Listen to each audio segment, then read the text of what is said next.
امام حسین علیہ السلام کے پاس ایک شیر تھا جس کا نام ابو الحارث تھا۔ حارث کا مطلب ہے شیر۔ اس شیر کو امام حسین علیہ السلام نے بچپن سے اپنے پاس پال رکھا تھا۔ یہ شیر امام حسین علیہ السلام کو کیسے ملا؟ ایک مرتبہ امام علی علیہ السلام خطبہ فرما رہے تھے تو بس اتنی دیر میں کچھ لوگ امام علی علیہ السلام کے پاس دوڑتے ہوئے آئے۔ مولا علی علیہ السلام نے فرمایا بتاؤ کیا بات ہے؟ انہوں نے کہا امام علی علیہ السلام ایک شیر دوڑتا ہوا آپ کی طرف آ رہا ہے۔ امام علی علیہ السلام نے فرمایا کہ بیٹھ جاؤ، یہ شیر کسی کو کچھ نہیں کہے گا۔ بس یہ بات چل ہی رہی تھی کہ اتنی دیر میں ایک شیر آیا اور اس نے امام علی علیہ السلام کے قدموں پہ سر رکھا اور سلام کیا، اور اس شیر نے اپنا ایک بچہ مولا علی علیہ السلام کی خدمت میں پیش کیا۔ شیر نے اپنی زبان میں مولا علی سے کہا کہ یا علی، میں اس بچے کا باپ نہیں بلکہ اس کی ماں ہوں، اس بچے کا باپ مر چکا ہے۔ اس شیرنی نے مولا علی سے کہا کہ میں یہ چاہتی ہوں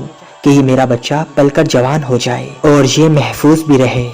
بس مولا علی علیہ السلام نے فرمایا کہ تم مطمئن ہو کر چلی جاؤ، یہ مجھ علی کا کہنا ہے کہ اس کو یتیمی کا غم نہیں ہوگا، میں یہ بچہ اسے دوں گا جو یتیموں کی پرورش کر سکتا ہو۔ اس شیرنی نے کہا کہ مولا وہ کون ہے جو حیوانوں کو بھی یتیمی کا احساس ہونے نہیں دیتا؟ بس امام علی علیہ السلام نے فرمایا کہ میرا ایک بیٹا ہے جس کا نام حسین ہے، اس سے زیادہ یتیموں کی پرورش کرنا اور کوئی نہیں جانتا۔ مولا علی علیہ السلام نے فرمایا کہ اے حسین، اس شیر کے بچے کو تم لے جاؤ۔ بس امام حسین علیہ السلام نے شیر کے چند دن کے بچے کو اٹھایا اور امام حسین نے شفقت سے اس پر ہاتھ پھیرا اور فرمایا آج سے اس شیر کا نام ابو الحارث ہے۔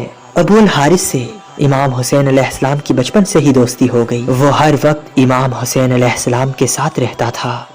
اس شیر کو امام حسین علیہ السلام سے محبت اور بہت عقیدت تھی۔ جب یہ شیر بڑا ہوا تو کچھ لوگ امام علی علیہ السلام کے پاس آئے اور کہنے لگے یا علی، اب یہ شیر بڑا ہو گیا ہے، ہمیں اس شیر سے خوف آتا ہے کہ کہیں یہ ہمیں نقصان نہ پہنچائے۔ بس مولا علی علیہ السلام گھر تشریف لائے اور امام حسین علیہ السلام سے فرمانے لگے کہ میرے بیٹے ابو الحارث جوان ہو چکا ہے اور پڑوس والوں کو اس سے خوف آتا ہے اور وہ کہتے ہیں کہ اب ہمیں اس سے خطرہ ہے، اے میرے حسین اب ابو الحارث کو آزاد کر دو۔ بس یہ سننا تھا کہ امام حسین علیہ السلام کی آنکھوں میں آنسو آ گئے اور مولا علی علیہ السلام کو دیکھ کر مسکرائے اور پیار سے اپنے بابا کے گلے مل کر فرمایا اے میرے بابا جان، جیسا آپ کہیں۔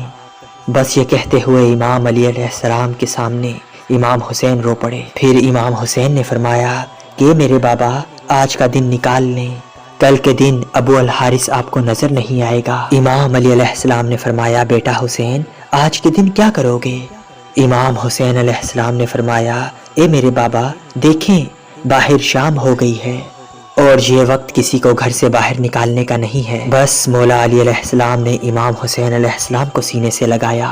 بس جب امام حسین علیہ السلام تہجد کے وقت شیر کو خوراک دینے کے لیے گئے تو بس ابو الحارث نے کہا کہ اے مولا آج اتنی جلدی آپ کھانا لے آئے؟ بس امام حسین علیہ السلام نے مکمل داستان ابو الحارث کو بتائی۔ ابو الحارث کہنے لگا ٹھیک ہے مولا میں جاتا ہوں، لیکن ایک شرط ہے کہ ایک دفعہ ملاقات ضرور ہو۔ روایتوں میں آتا ہے کہ امام حسین علیہ السلام نے فرمایا کہ اے ابو الحارث تاریخ یاد رکھنا، 10 محرم سن 61 ہجری ایک ٹلے کے پاس سے کربلا کے میدان میں تمہیں آواز آئے گی، بس تم اس آواز پر چلے آنا، تمہاری مجھ سے ملاقات ہو جائے گی۔ ابو الحارث نے کہا کہ مولا آواز کون دے گا آپ؟ امام حسین علیہ السلام نے فرمایا نہیں۔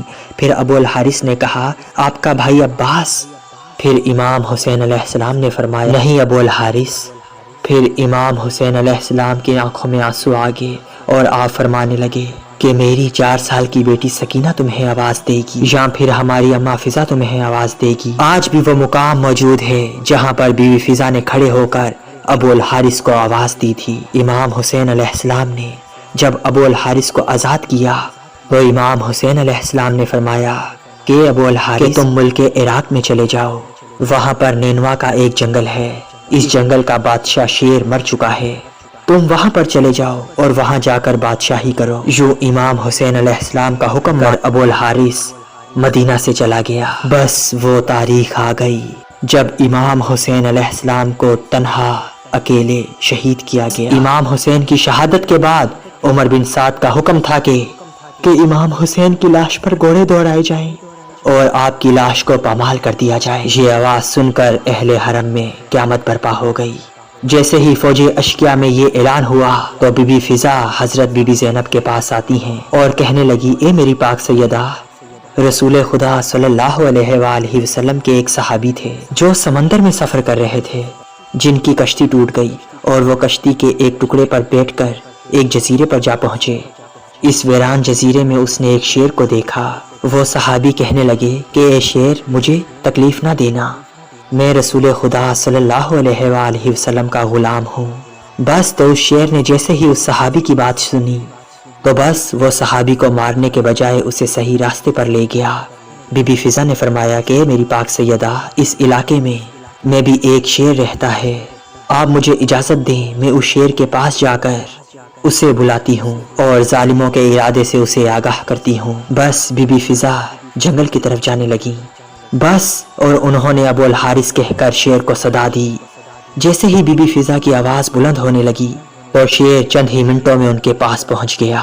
بی بی فضا نے فرمایا، اے ابو الحارث، کیا تجھے معلوم ہے کہ یہ ظالم امام حسین علیہ السلام کے جسم کو پامال کرنا چاہتے ہیں، اور پامال کرنے کے بعد یہ امام حسین علیہ السلام کی لاش کو بالکل فنا کرنا چاہتے ہیں۔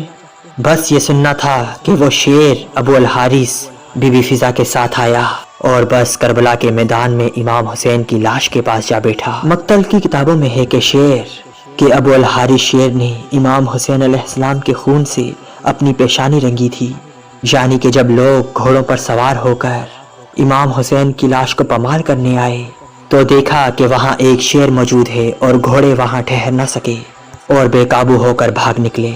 سواروں نے بھی پلٹ کر نہ دیکھا۔ جب اس واقعے کی خبر عمر بن سعد کو ملی تو وہ کہنے لگا کہ اس بات کو کسی پر ظاہر نہ کرنا، یہ ایک فتنہ ہے۔ بس بی بی فضا نے ابو الحارث شیر کی آنے کی اطلاع بی بی زینب سلام اللہ علیہا کو دی اور یوں امام حسین علیہ السلام کی لاش محفوظ رہی۔ اور بعض روایتوں میں یہ لکھا ہے کہ ابو الحارث کو امام حسین علیہ السلام کا لاشا ڈھونڈنے کے لیے بلایا تھا، کیونکہ فوج یزید نے امام حسین علیہ السلام کی لاش پر گھوڑے دوڑائے تھے، جس وجہ سے امام حسین علیہ السلام کے لاش پتھروں، نیزوں، بھالوں کے نیچے دفن ہو چکا تھا، جن گھوڑوں کو خواجہ کے گھوڑے کہا جاتا تھا۔ سلام ہو حسین ابن علی پر، جس نے اپنی جان کو قربان کر کے دین اسلام کی حفاظت کی۔ شام غریبہ کے گزر جانے کے بعد جب فوج یزید امام حسین کا سر کاٹ کے یزید کی دربار کے طرف جاتے ہیں اور یہ خوشی سے کہتے ہیں کہ اس سر کے وزن جتنا ہمیں سونا ملے گا، تو ایک ظالم جس کا نام حارث ابن زبیر تھا تو وہ یہ سوچتا رہا کہ کاش میں حسین کا پامال جسم یزید کے دربار لے کے پہنچوں اور اسے دکھاؤں اور وہ خوشی سے جھوم کے میری جھولی سونے سے بھر دے گا۔ لیکن جیسے ہی وہ کوفے سے کربلا پہنچا تو دیکھے بنی اسد کے لوگ امام حسین کے پامال جسم کو تدفین کر رہے ہیں۔ وہ دور سے دیکھتا رہا کہ یہ لوگ چلے جائیں، اس کے بعد میں قبر کو کھودوں گا اور امام حسین کے پامال جسم کو کشتی میں ڈال کے یزید تک پہنچاؤں گا۔ 2 دن گزر گئے، بنی اسد کے لوگ آتے اور امام حسین کی قبر پہ گریا کرتے اور پھر چلے جاتے۔ بالآخر رات کے پچھلے پہر جب تمام لوگ چلے گئے تو وہ قبر حسین پہ آتا ہے اور امام حسین کی قبر کو کھودنا شروع کرتا ہے۔ وہ جیسے ہی قبر کو کھودتا ہے تو سب سے پہلے اسے بچے کی لاش ملتی ہے اور ایک چادر ملتی ہے جس میں امام حسین کے ٹکڑے موجود تھے۔ وہ جیسے ہی اس چادر کو اٹھائے تو اتنی دیر میں ایک شیر اس ظالم کی طرف دوڑتا ہے۔ وہ جیسے ہی اس شیر کی آواز کو محسوس کرے تو ادھر ادھر دیکھے کہ دور سے ایک شیر اس کی طرف دوڑتا آ رہا ہے۔ پھر وہ قبر حسین کو وہیں چھوڑ کے بھاگ جاتا ہے۔ جیسے ہی صبح کا سورج طلوع ہوتا ہے، بنی اسد کے لوگ امام حسین کی قبر کو کھدا ہوا دیکھیں تو سب زاروں قطار روتے ہیں اور فریاد بلند کرتے ہیں کہ یا رسول اللہ، آپ کی امت آپ کی اولاد کی قبر پر بھی رحم نہیں کرتی۔ تب سے بنی اسد کے لوگ ہر رات امام حسین کی قبر کا پہرا دیتے تھے۔